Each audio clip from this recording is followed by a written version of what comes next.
Oke, framingnya udah sesuai? Sesuai. Suaranya udah jelas ya? Jelas sekali. Nah, baru sekarang saya bisa membuat kontennya nih teman-teman. Salam sepak bola, teman-teman netizen atau warganet yang saya hormati semuanya. Welcome back ke konten terbaru dari channel YouTube Triple B. Kemarin memang saya tidak membuat konten teman-teman, karena saya sangat sibuk dan juga memang tidak ada topik yang menarik untuk dibahas.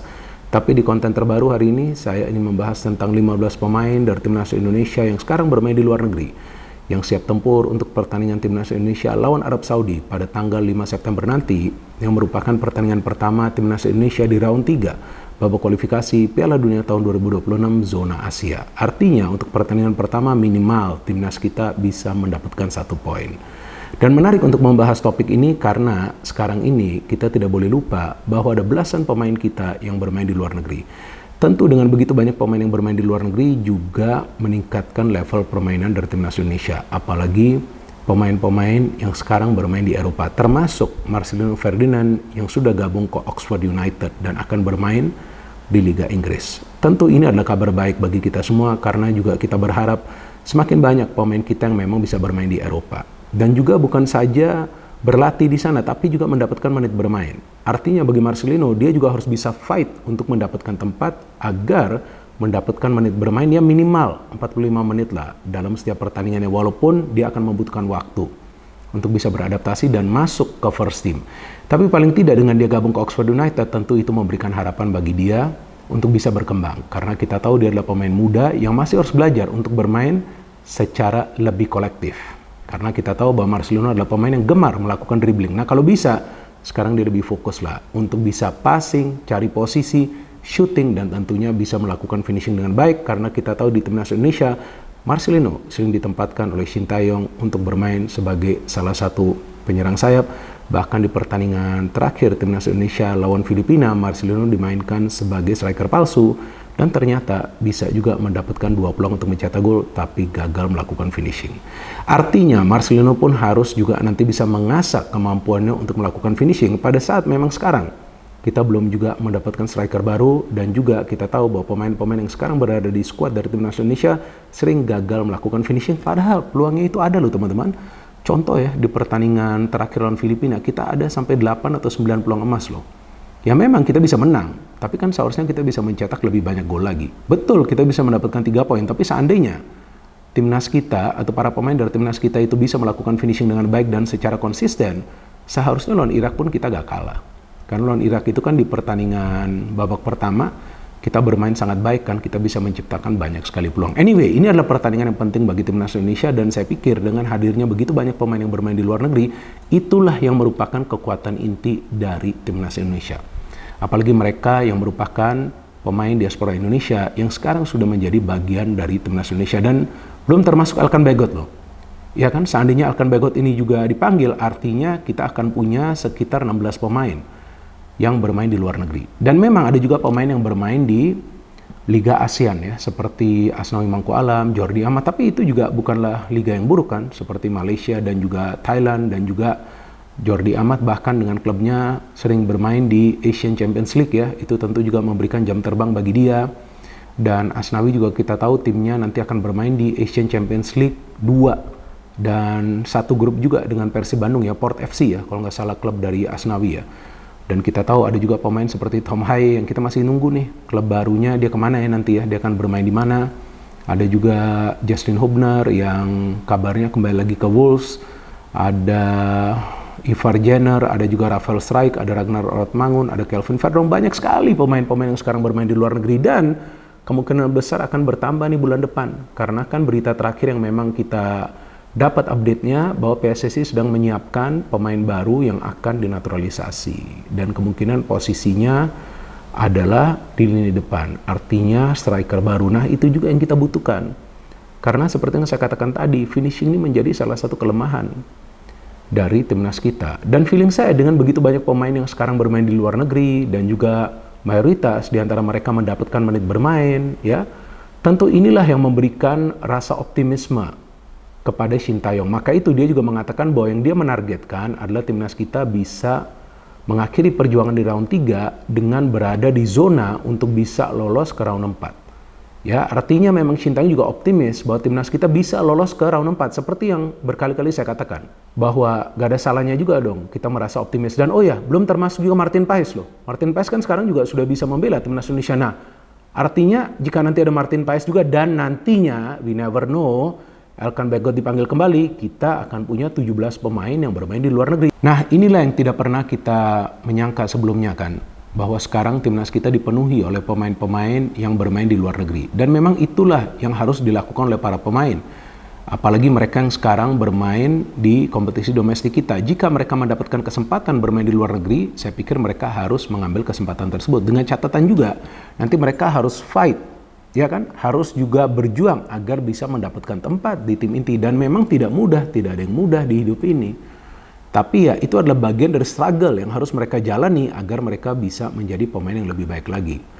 Dan saya beberapa kali menonton pertandingan dari Persija dan saya melihat permainan dari Rizky Ridho ini adalah pemain yang memang sebetulnya sudah harus bermain di luar negeri. Tapi mungkin sampai hari ini dia belum mendapatkan penawaran.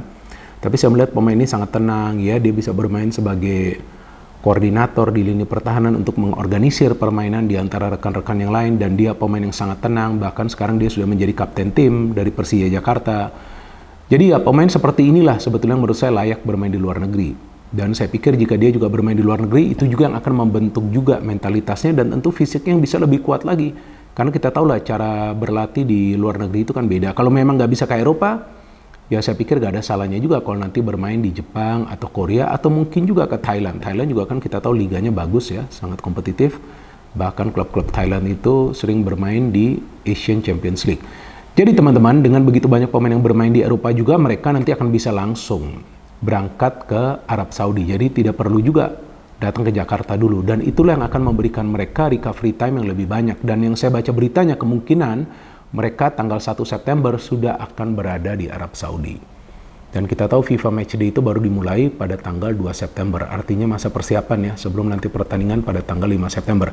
Artinya ini juga kan semacam keuntungan. Pada saat memang timnas kita mulai bermain di level Asia, mulai bertanding lawan negara-negara Asia kuat lainnya, para pemain yang berada di Eropa tidak harus juga langsung datang ke Jakarta dulu, kecuali nanti kita memang bermain di kandang sendiri ya, jadi mereka harus datang ke Jakarta. Nah, ini kan sebuah keuntungan yang kita miliki sebagai salah satu negara di ASEAN.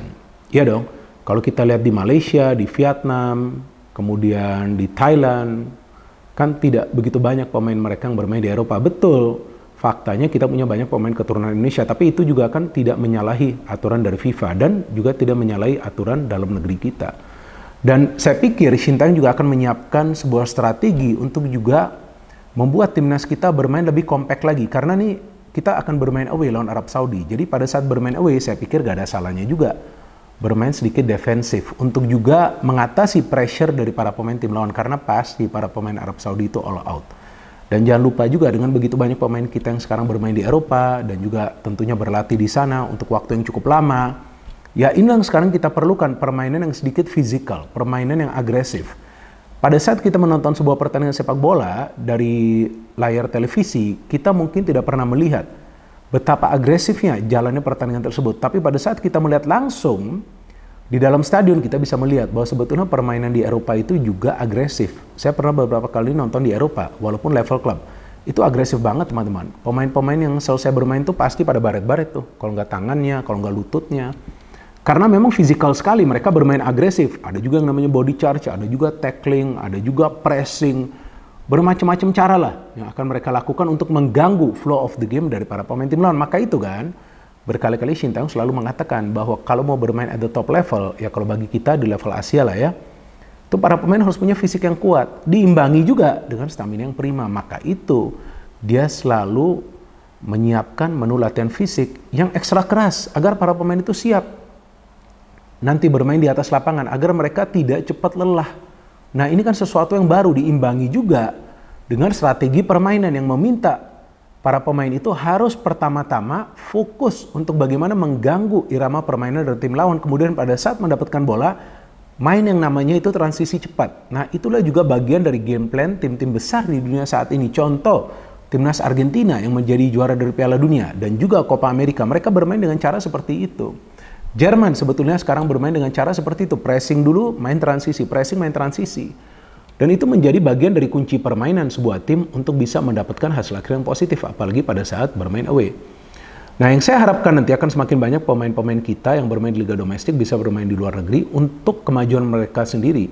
Dan memang mereka tidak akan mudah untuk mendapatkan tempat. Apalagi mereka kan terbiasa ya bermain di dalam negeri ya. Tapi ya mereka harus bisa fight. Dan dengan mereka struggle, tentu itu juga yang akan membentuk mentalitas mereka. Karena yang kita perlukan adalah pemain-pemain dengan mental baja yang bisa membela timnas Indonesia. Jadi teman-teman, kita sambil menunggu nih siapa saja pemain-pemain yang akan dipanggil oleh Shin Tae-yong. Tapi kita kurang lebih sudah mengetahui lah siapa-siapa pemain tersebut. Apalagi pemain-pemain yang sekarang bermain di Eropa ya, minus Elkan Bagot ya, yang kabarnya belum akan dipanggil dulu oleh Shin Tae-yong, tapi yang lainnya akan dipanggil. Dan kita juga sambil menunggu nanti Tom Hae akan gabung ke klub baru mana. Kalau kita tahu kan ada pemain seperti Jae Itses ya yang sekarang bermain di Serie A. Waduh, luar biasa tuh ya, pemain Indonesia loh yang bermain di Serie A loh kali ini, kan wajar dong kita bangga ya. Pemain timnas Indonesia. Dan ada juga masih Justin Hubner yang sayangnya tidak bisa bermain nanti lawan Arab Saudi. Tapi masih ada Jordi Amat dan pemain-pemain lainnya. Jadi teman-teman, kita tunggu saja nanti rilis 26 pemain yang kabarnya akan dipanggil oleh Shin Tae-yong untuk membela timnas Indonesia untuk pertandingan lawan Arab Saudi. Dan kita harapkan para pemain nanti bisa menyiapkan diri mereka dengan baik. Dan juga kita harapkan jangan sampai ada pemain inti kita yang cedera. No hate, no politics, only football. Salam sepak bola.